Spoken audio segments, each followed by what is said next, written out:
Well, howdy do to you, and welcome to another edition of Conversation Collage. Ken Joannesen here, and I think we got a good one for you today. As we head toward the holidays, we'll talk about money and what people are thinking about, how they've spent their money, about the mistakes they've made with their money, and maybe what they've resolved to do or perhaps not to do with their money in the next year, and also how that relates to holiday spending as well. And speaking about holiday spending, we'll also talk about what to do about gift cards, what's out there, how you can use gift cards to your advantage and not just give them, say, here, here's your gift card. I know that in my family, anyway, giving gift cards is kind of thought of as a cop-out. And I don't generally like doing it, but I have to when they say, well, I don't know what to get me. So anyway, we'll talk about gift cards. That'll be coming up a little later on. But first, let's get into it here. Nearly all Americans plan on making some sort of financial resolution in 2020. And 95% of all millennials do. That's according to new data out from the Principal Financial Group. And as the year winds down, more Americans are reflecting on just where they busted their budgets in 2019 and, more importantly, what they're committed to correcting in 2020. And we talked about all this with Sri Reddy, who is Senior Vice President of Retirement and Income Solutions at Principal. And he talked about the results of this survey that they did and how the new year is the perfect time to establish some new and effective financial goals. Sri Reddy, hello. Good morning, Ken. How are you? I'm well. How are you doing? I'm doing fine. Where are you today? I am based in our headquarters in Des Moines, Iowa. Des Moines, okay. Nice to have you on board here. Let's start talking about this survey that was done by the Principal Financial Group dealing with, what were you hoping to find out? So this is a survey that we do annually, and we've done for several years now. And there's 3 buckets of information we're trying to get at. Given people are starting to spend for holiday spending, presents, etc., we try to get a sense for how much are you spending, what's your financial psyche look like, are you going to debt, etc. Then we ask some questions around, so another year's gone by, looking at your financial situation, what would you have done differently? Are there decisions or choices that you would have changed? Then we ask about the year coming ahead, because we all know right after the holidays you've got New Year resolutions and everyone gets a fresh start. We ask about what are you going to do differently next year, and we also try to get a pulse check around what's your areas of optimism, what's your areas of concern for the upcoming year. And because we have data that transcends years, it gives us a really interesting comparison point. Mm-hmm. And one of the things I'll start you off with is I'll tell you, no matter what year you do the survey, the blunders that people reflect on seem to be the same almost year after year, which sort of begets a question, well, why aren't you changing the way you do things? Uh-huh. But the top 5 blunders that we find that people mention, number 1, they basically knock themselves for not saving enough. Number 2, not budgeting properly. Number 3, accumulating more credit card debt. Number 4, spending outside their means. And number 5, just broadly taking on more debt. And I think we need to figure out how to turn the tide so people don't repeat the same mistakes. And I'll tell you, from 2018 to 2019, credit card debt is actually up a bit. That's scary right there. So let's start delving into this. Why do you think that these things are the same? Is there some sort of collective psyche that makes this, that perpetuates this? Great question. I think there's a number of things. I'm going to give you my top 4 reasons. Number 1, most human beings, especially Americans, we're optimistic by nature. So I think when we plan for the year ahead, we assume best case scenario. And oftentimes, what transcends both in terms of expenses and income may not be your best expectations. 2, when we set a plan, with understanding the plan is fueled by optimism, it may not be as realistic as it needs to be to achieve the outcome. 3, oftentimes, we don't actually have an emergency savings account or a rainy day budget for the unexpected events, whether it's new tires for your car or an unplanned medical emergency. And I think that derails people's plans. Mm-hmm. And number 4, most of us are really good at setting up a plan. If we do so, very few of us ever go back and evaluate how are we doing against the plan throughout the year. right? So before you know it, the year flies by. Then you do your reflection. You go, oh my gosh, I'm off the rails. Let's start planning for next year.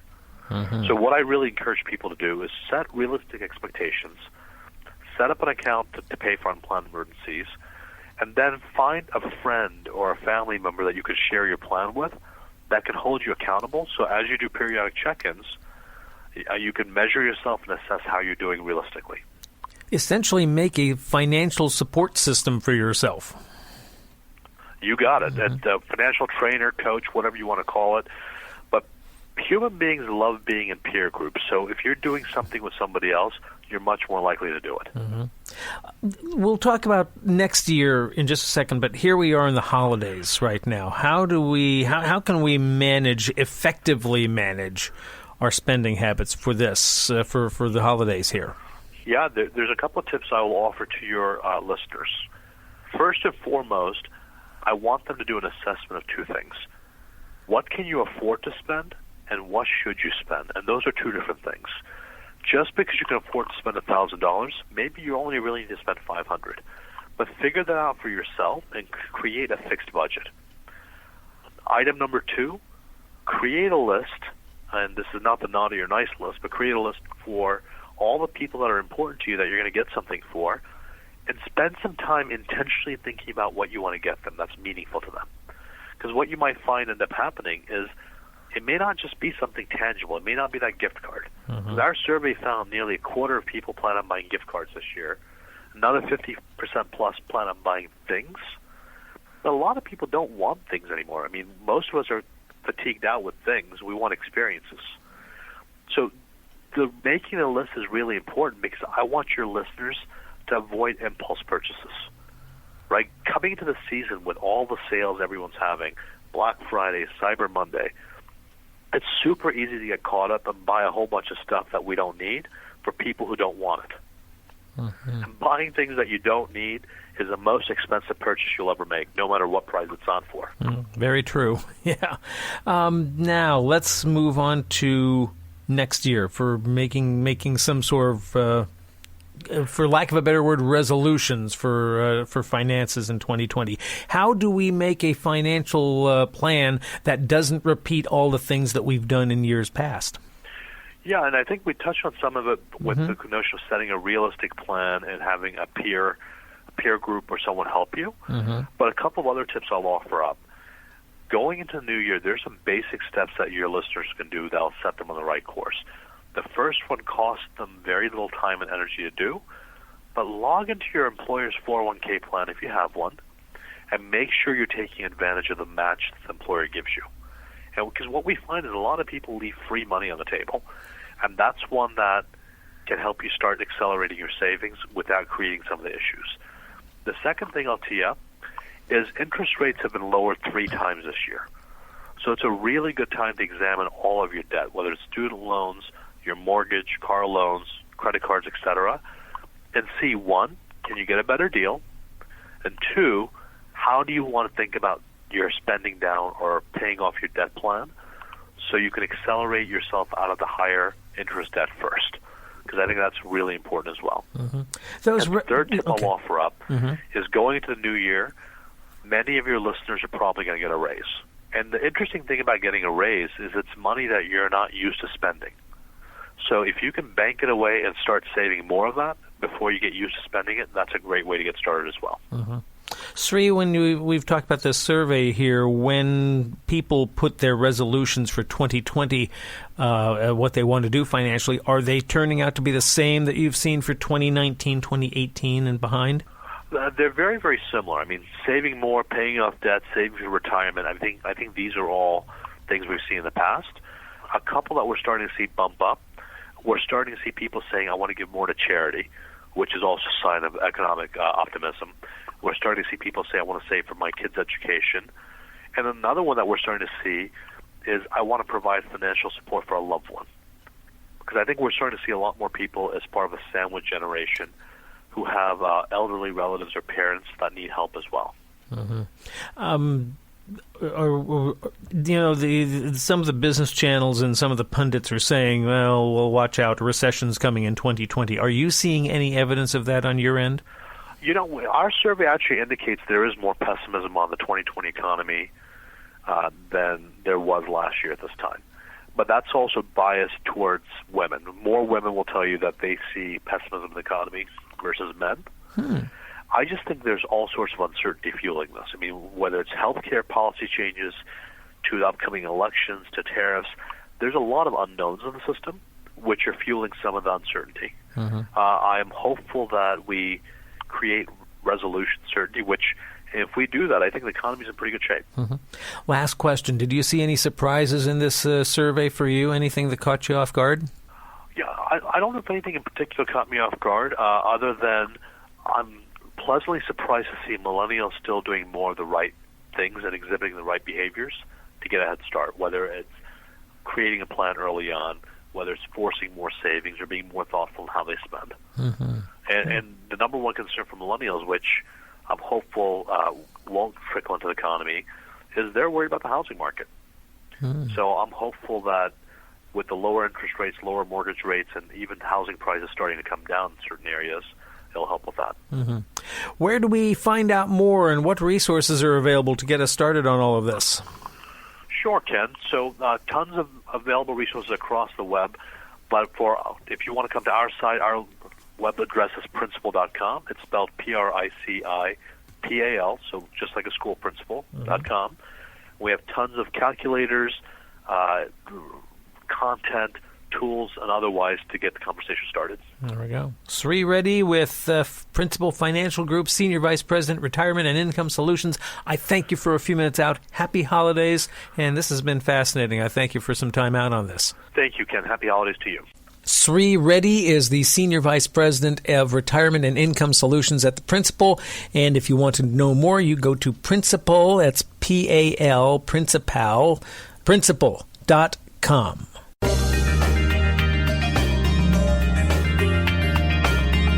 Conversation Collage is available on just about every podcast platform you can imagine. And if you are on the Apple platform, would you please leave us a review?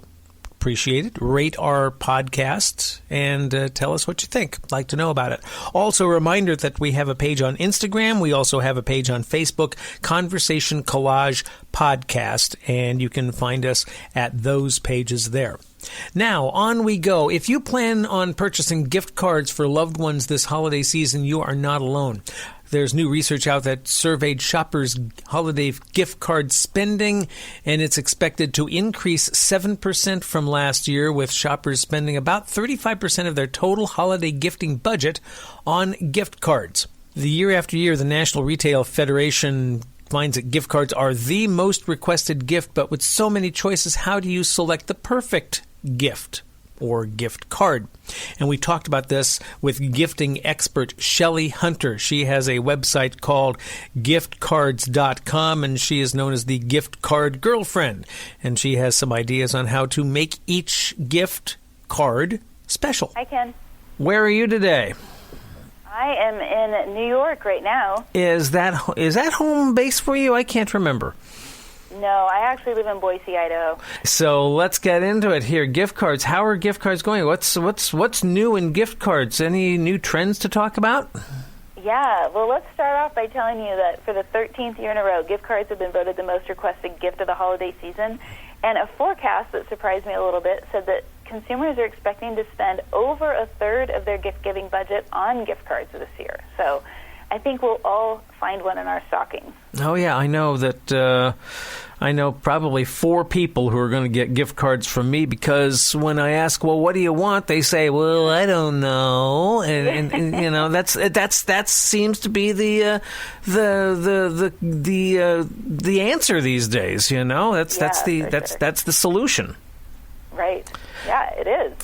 And you know, as gift cards become more and more popular, there's just some new versions of gift cards available. So there's lots of fun stuff we can talk about today. Mm-hmm. Great. So what do we have here? What's new in gift cards? Okay, so think about choices. All right. So somebody tells you they want a gift card, but they don't tell you what gift card they want. If you're not sure, there's a new gift card. They're called Happy Cards, and they're bundled brands. So